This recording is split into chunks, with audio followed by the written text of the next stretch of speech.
Larry, just kind of a random question. Have been doing something other than rain today, such as lightning or anything? Is there a contingency plan for practice? Oh yeah, we have a plan. We got a plan for everything. What would that be? Well, if we would have had lightning and they told us we couldn't go on the field, we'd have gone to the indoor. Anything new on the quarterback front? You publicly naming a starter or no? No.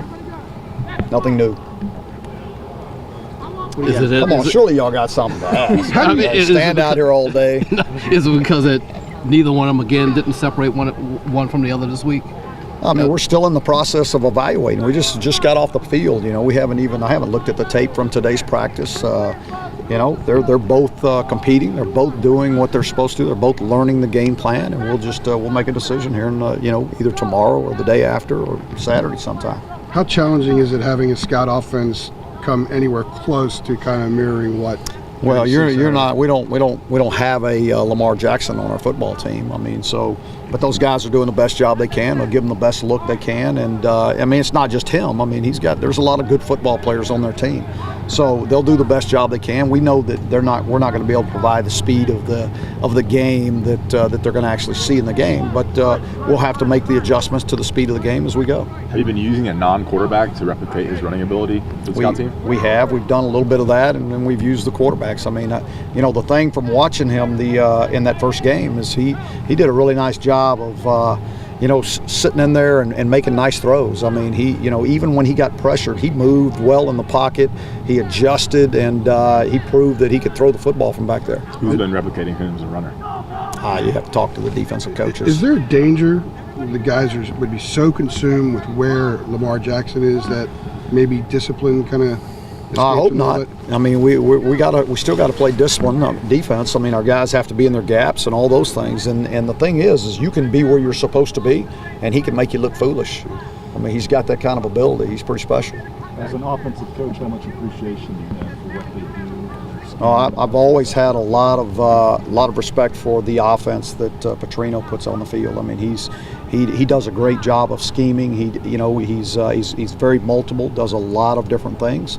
And he's got a new toy now. I mean, I mean, he probably had never had one like this, and so he's doing things that he's never done before, and taking advantage of Lamar's skills. What would you say is the most creative thing about that scheme?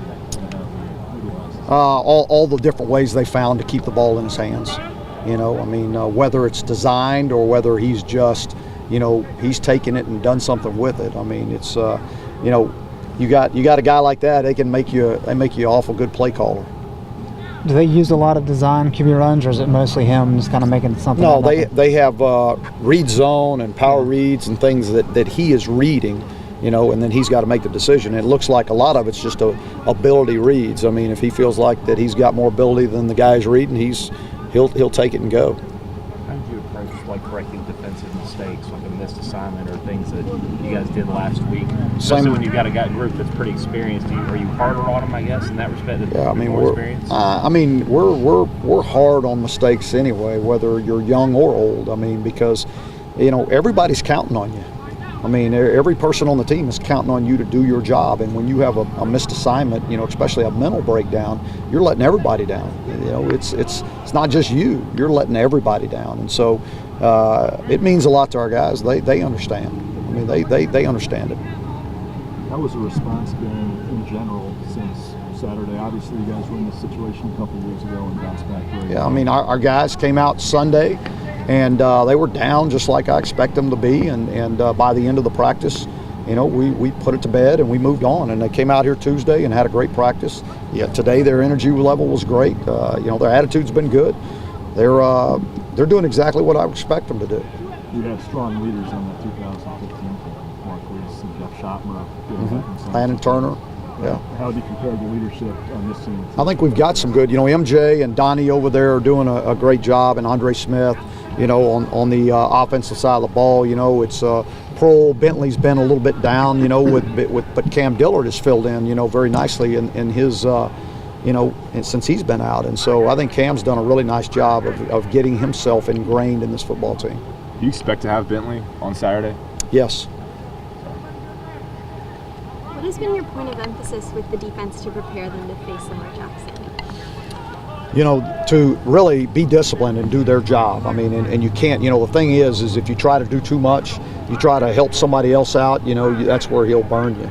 And so they've got to really just be disciplined and do their job. If they take care of their job and the guy next to him takes care of his job, then, you know, we'll get it done. Is there anybody on offense that you didn't get enough touches to last week that you're looking to? Oh, there's a lot of guys I'd like to get more touches, you know, but it is what it is. We don't go into a game saying, hey, this guy needs to touch it 20 times. This guy, I mean, we're going to take advantage of what the defense gives us. It's always been that way. All right, thank you, folks. Thanks, Coach. All right.